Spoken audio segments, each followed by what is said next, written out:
पाठ 3 अपवाह। अपवाह शब्द एक क्षेत्र के नदी तंत्र की व्याख्या करता है। भारत के भौतिक मानचित्र को देखिए, आप पाएंगे कि विभिन्न दिशाओं से छोटी छोटी धाराएं आकर एक साथ मिल जाती हैं तथा एक मुख्य नदी का निर्माण करती हैं। अंततः इनका विकास किसी बड़े जलाशय जैसे झील या समुद्र या महासागर में होता है। एक नदी तंत्र द्वारा जिस क्षेत्र का जल प्रवाहित होता है उसे एक अपवाह द्रोणी कहते हैं। मानचित्र का अवलोकन करने पर यह पता चलता है कि कोई भी ऊंचा क्षेत्र जैसे पर्वत या उच्च भूमि दो पड़ोसी अपवाह द्रोणियों को एक दूसरे से अलग करती है। इस प्रकार की उच्च भूमि को जल विभाजक कहते हैं। विश्व की सबसे बड़ी अपवाह द्रोणी अमेज़न नदी की है। भारत के अपवाह तंत्र का नियंत्रण मुख्यतः भौगोलिक आकृतियों के द्वारा होता है। इस आधार पर भारतीय नदियों को दो मुख्य वर्गों में विभाजित किया जाता है, हिमालय की नदियां तथा प्रायद्वीपीय नदियां। भारत के दो मुख्य भौगोलिक क्षेत्रों से उत्पन्न होने के कारण हिमालय तथा प्रायद्वीपीय नदियां एक दूसरे से भिन्न हैं।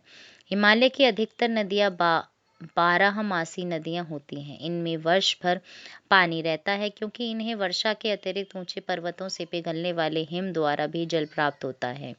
हिमालय की दो मुख्य नदियां सिंधु तथा ब्रह्मपुत्र इस पर्वतीय श्रृंखला के उत्तरी भाग से निकलती हैं। इन नदियों ने पर्वतों को काटकर गार्जों का निर्माण किया है। हिमालय की नदियां अपनी उत्पत्ति के स्थान से लेकर समुद्र तक के लंबे रास्ते को तय करती हैं। ये अपने मार्ग के ऊपरी भागों में तीव्र अपरदन क्रिया करती हैं तथा अपने साथ भारी मात्रा में सिल्ट एवं बालू का संवहन करती हैं। मध्य एवं निचले भागों में ये नदियां विसर्प, गोखुर झील तथा अपने बाढ़ वाले मैदानों में बहुत सी अन्य निक्षेपण आकृतियों का निर्माण करती हैं। ये पूर्ण विकसित डेल्टाओं का भी निर्माण करती हैं। अधिकतर प्रायद्वीपीय नदियां मौसमी होती हैं क्योंकि इनका प्रवाह वर्षा पर निर्भर करता है। शुष्क मौसम में बड़ी नदियों का जल भी घटकर छोटी छोटी धाराओं में बहने लगता है। हिमालय की नदियों की तुलना में प्रायद्वीपीय नदियों की लंबाई कम तथा छिछली है। फिर भी इनमें से कुछ केंद्रीय उच्च भूमि से निकलती हैं तथा पश्चिम की तरफ बहती हैं। क्या आप इस प्रकार की दो बड़ी नदियों को पहचान सकते हैं? प्रायद्वीपीय भारत की अधिकतर नदियां पश्चिमी घाट से निकलती हैं तथा बंगाल की खाड़ी की तरफ बहती हैं। हिमालय की नदियां सिंधु, गंगा तथा ब्रह्मपुत्र हिमालय से निकलने वाली प्रमुख नदियां हैं। ये नदियां लंबी हैं तथा अनेक महत्वपूर्ण एवं बड़ी सहायक नदियां आकर इनसे मिलती हैं। किसी नदी तथा उसकी सहायक नदियों को नदी तंत्र कहा जाता है। सिंधु नदी तंत्र। सिंधु नदी का उद्गम मानसरोवर झील के निकट तिब्बत में है। पश्चिम की ओर बहती हुई यह नदी भारत में लद्दाख से प्रवेश करती है। इस भाग में यह एक बहुत ही सुंदर दर्शनीय गार्ज का निर्माण करती है। इस क्षेत्र में बहुत सी सहायक नदियां जैसे जास्कर, नुब्रा, श्योक तथा हुंजा इस नदी में मिलती हैं। सिंधु नदी बलूचिस्तान तथा गिलगित से बहते हुए अटक में पर्वतीय क्षेत्र से बाहर निकलती है। सतलुज, ब्यास, रावी,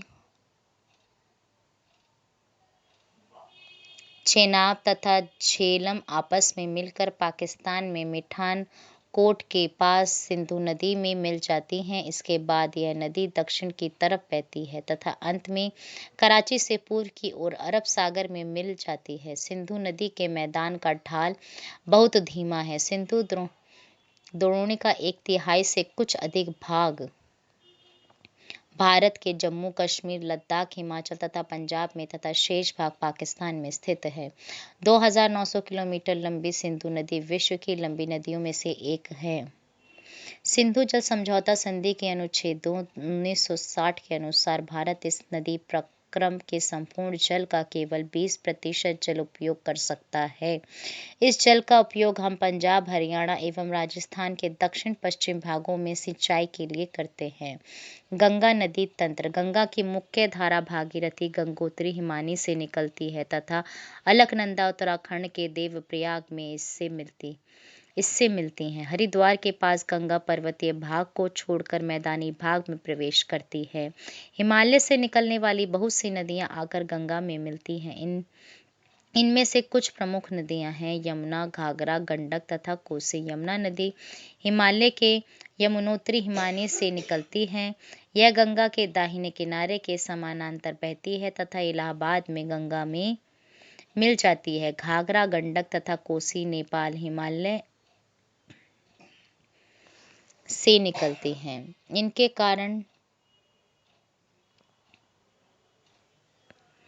इनके कारण प्रत्येक वर्ष उत्तरी मैदान के कुछ हिस्से में बाढ़ आती है, जिससे बड़े पैमाने पर जान माल का नुकसान होता है। लेकिन ये वे नदियां हैं जो मिट्टी को उपजाऊपन प्रदान कर कृषि योग्य भूमि बना देती हैं। नमामि गंगे परियोजना एक एकीकृत संरक्षण मिशन है। इसमें राष्ट्रीय नदी गंगा से संबंधित 2 उद्देश्यों प्रदूषण के प्रभाव को कम करना तथा उसके संरक्षण और कायाकल्प को पूरा किया जा सके।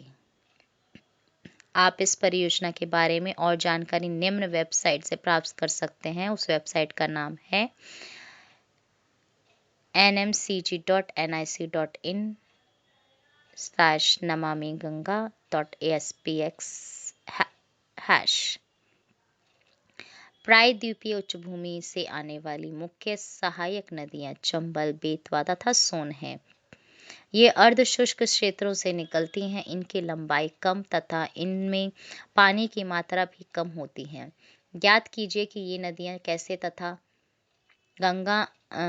तथा कहाँ गंगा में मिलती हैं। बाएं तथा दाहिने किनारे की सहायक नदियों के जल से परिपूर्ण होकर गंगा पूर्व दिशा में पश्चिम बंगाल के फरक्का तक बहती है। ये गंगा डेल्टा का सबसे उत्तरी बिंदु है। यहाँ नदी 2 भागों में बट जाती है। भागीरथी हुगली, जो इसकी एक वितरिका है, दक्षिण की तरफ बहती है तथा डेल्टा के मैदान से होते हुए बंगाल की खाड़ी में मिल जाती है।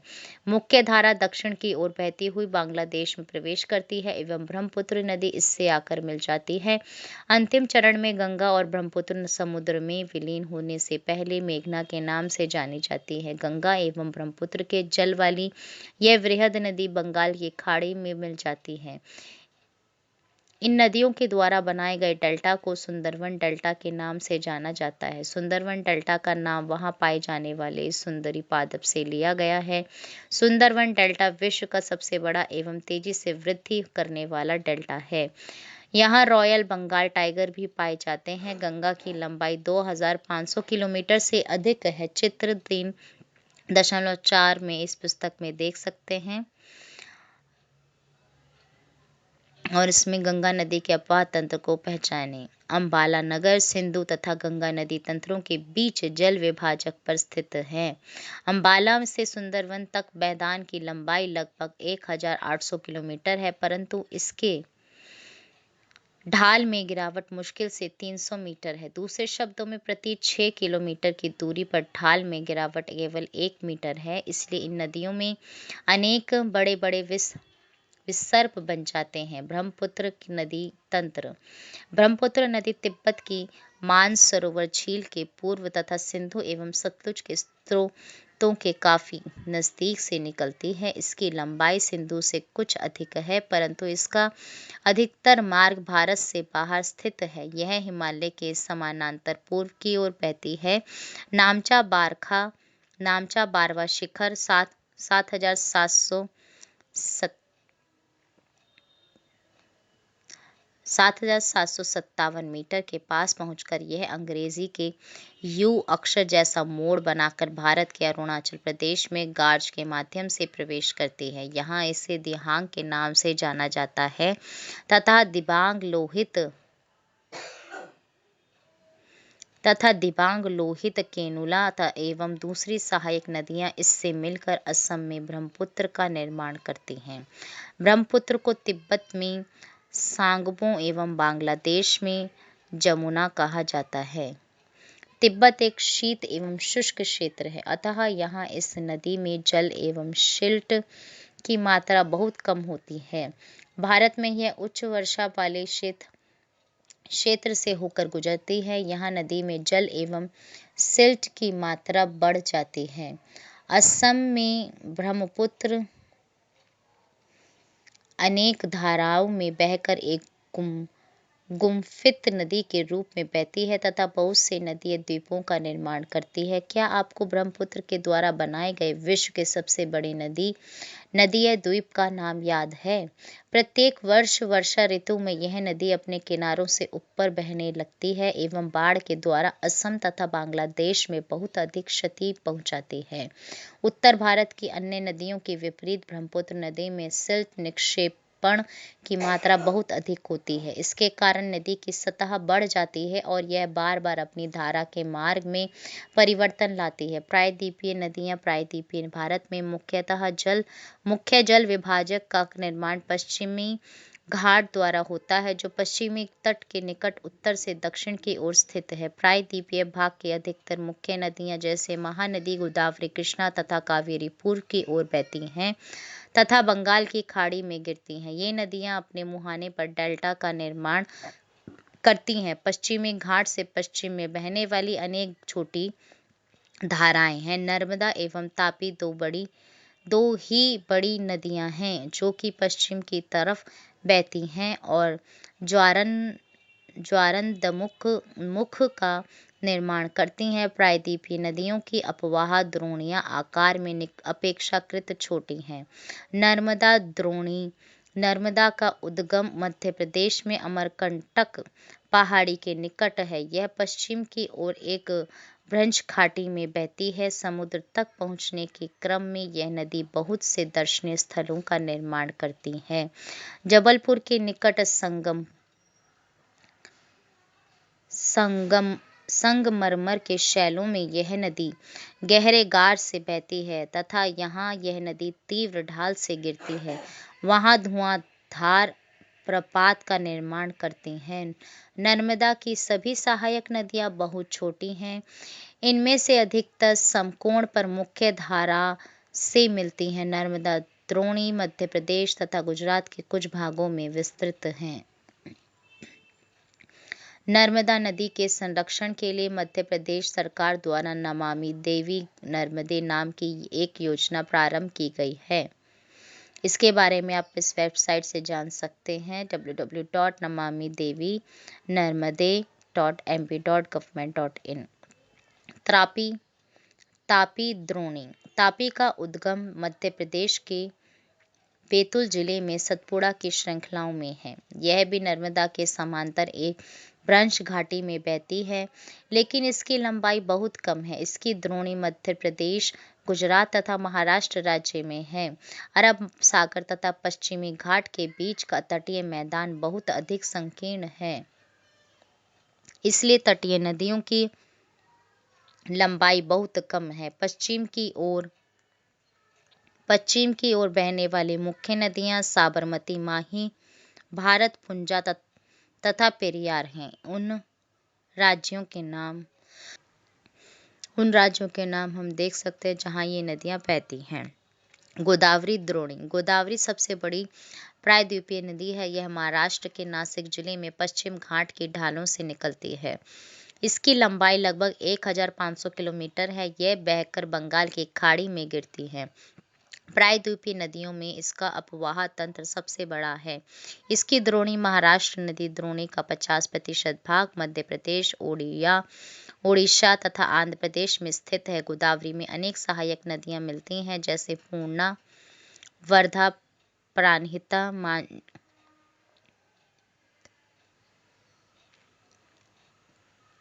मांजरा, वेनगंगा तथा पेनगंगा। इनमें से अंतिम तीनों सहायक नदियां बहुत बड़ी हैं। बड़े आकार और विस्तार के कारण इसे दक्षिण गंगा के नाम से भी जाना जाता है। महानदी द्रोणी महानदी का उद्गम छत्तीसगढ़ की उच्च भूमि से है तथा यह ओडिशा से बहते हुए बंगाल की खाड़ी में मिल जाती है। इस नदी की लंबाई 860 किलोमीटर है। इसकी अपवाह द्रोणी महाराष्ट्र, छत्तीसगढ़, झारखंड तथा ओडिशा में है।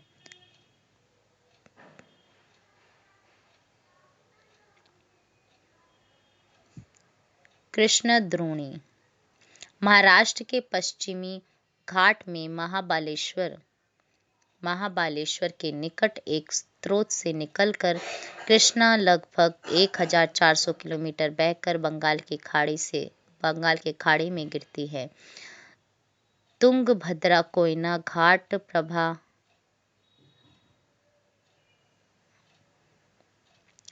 मूसी तथा भीमा इसकी कुछ सहायक नदियां। इसकी द्रोणी महाराष्ट्र, कर्नाटक तथा आंध्र प्रदेश में फैली है।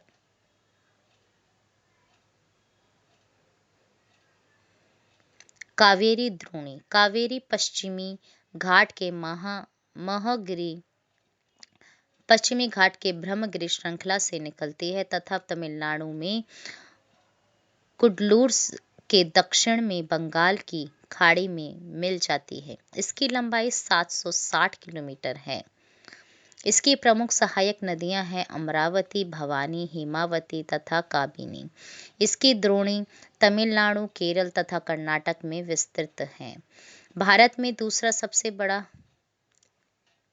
जलप्रपात कावेरी नदी बनाती है। इसे शिव समुद्रम के नाम से जाना जाता है।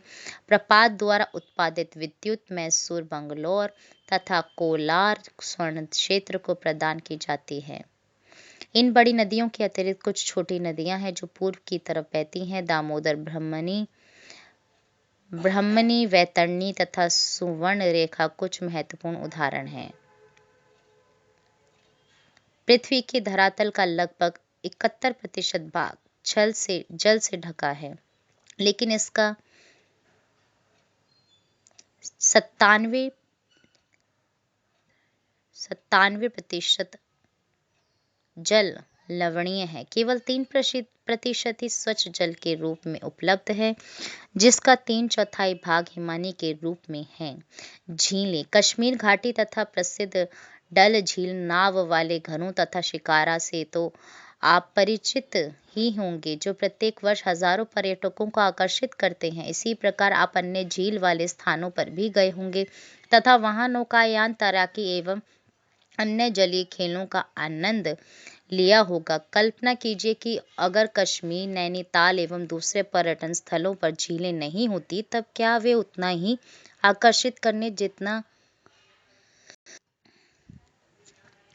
आकर्षित करते जितना कि आज करते हैं। क्या आपने कभी यह जानने की कोशिश की है कि इन पर्यटकों को आकर्षित करने के लिए किसी स्थान पर झीलों का क्या महत्व है? पर्यटकों के आकर्षण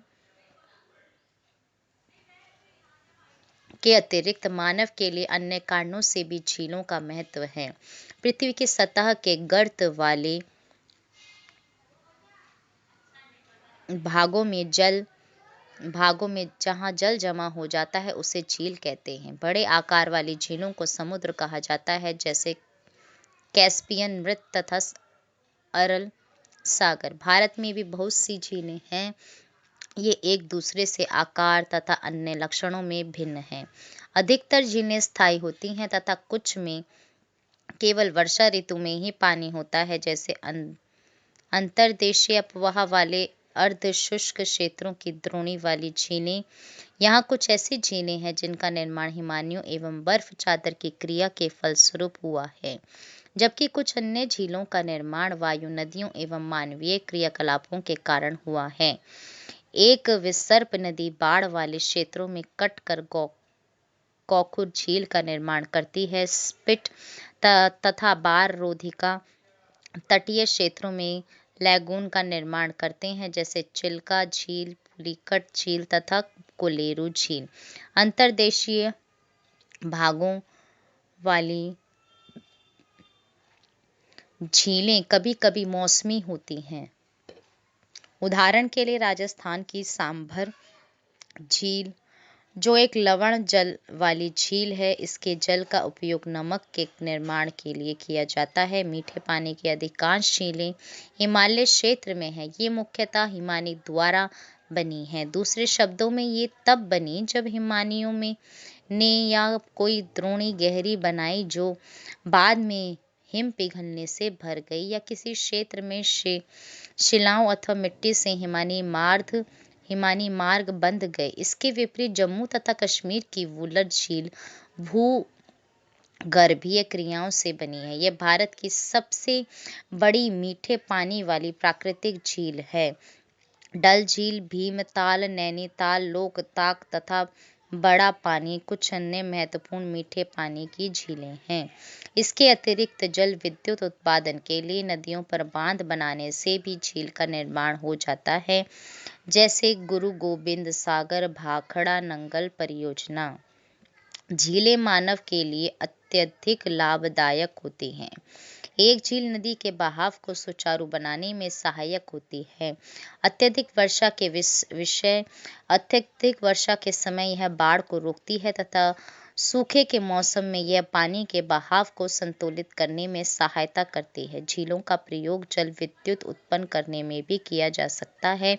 ये आसपास के क्षेत्रों की जलवायु को सामान्य बनाती हैं, जलीय पारितंत्र को संतुलित रखती हैं, झीलों की प्राकृतिक सुंदरता व पर्यटन को बढ़ाती हैं तथा हमें मनोरंजन प्रदान करती हैं। नदियों का अर्थव्यवस्था में महत्व। संपूर्ण मानव इतिहास में नदियों का अत्यधिक महत्व रहा है। नदियों का जल मूल प्राकृतिक संसाधन है तथा अनेक मानवीय क्रियाकलापों के लिए अनिवार्य है। यही कारण है कि नदियों के तट ने प्राचीन काल से ही अधिवासियों को अपनी ओर आकर्षित किया है। ये गांव अब बड़े शहरों में परिवर्तित हो चुके हैं। अपने राज्य के उन शहरों की एक सूची तैयार कीजिए जो नदी के किनारे स्थित हैं। किंतु भारत जैसे देश के लिए, जहाँ की अधिकांश जनसंख्या जीविका के लिए कृषि पर निर्भर है, वहाँ सिंचाई, नौ संचालन, जल विद्युत निर्माण में नदियों का महत्व बहुत अधिक है। राष्ट्रीय नदी संरक्षण योजना NRCP देश में नदी सफाई कार्यक्रम का शुभारंभ 1985 में गंगा एक्शन प्लान GAP के साथ आरंभ हुआ। वर्ष 1995 में राष्ट्रीय नदी संरक्षण योजना NRCP के तहत अन्य नदियों को जोड़ने के लिए गंगा कार्य योजना का विस्तार किया गया। नदियां देश में जल का प्रमुख स्रोत हैं। NRCP का उद्देश्य नदियों के जल में प्रदूषण को कम करके जल की गुणवत्ता में सुधार करना है। नदी प्रदूषण। नदी जल की घरेलू, औद्योगिक तथा कृषि में बढ़ती मांग के कारण इसकी गुणवत्ता प्रभावित हुई है। इसके परिणाम स्वरूप नदियों से अधिक जल की निकासी होती है तथा इनका आयतन घटता जाता है। दूसरी ओर उद्योगों का प्रदूषण तथा अपरिष्कृत कचरे नदी में मिलते रहते हैं। यह केवल जल की गुणवत्ता को ही नहीं बल्कि नदी के स्वतः स्वच्छीकरण की क्षमता को भी प्रभावित करता है। उदाहरण के लिए दिए गए समुचित जल प्रवाह में गंगा का जल लगभग 20 किलोमीटर क्षेत्र में फैले बड़े शहरों की गंदगी को तनु करके समाहित कर सकता है, लेकिन लगातार बढ़ते हुए औद्योगिकरण एवं शहरीकरण के कारण ऐसा संभव नहीं हो पाता तथा अनेक नदियों में प्रदूषण का स्तर बढ़ता जा रहा है। नदियों में बढ़ते प्रदूषण के कारण इनको स्वच्छ बनाने के लिए अनेक कार्य योजनाएं लागू की गई हैं। क्या आपने कभी ऐसी कार्य योजनाओं के बारे में सुना है? नदी के प्रदूषित जल से हमारा स्वास्थ्य किस प्रकार प्रभावित होता है? बिना स्वच्छ जल का मानव जीवन। इस विषय पर विचार करें तथा अपने आसपास के लोगों से इस पर बात करें। धन्यवाद।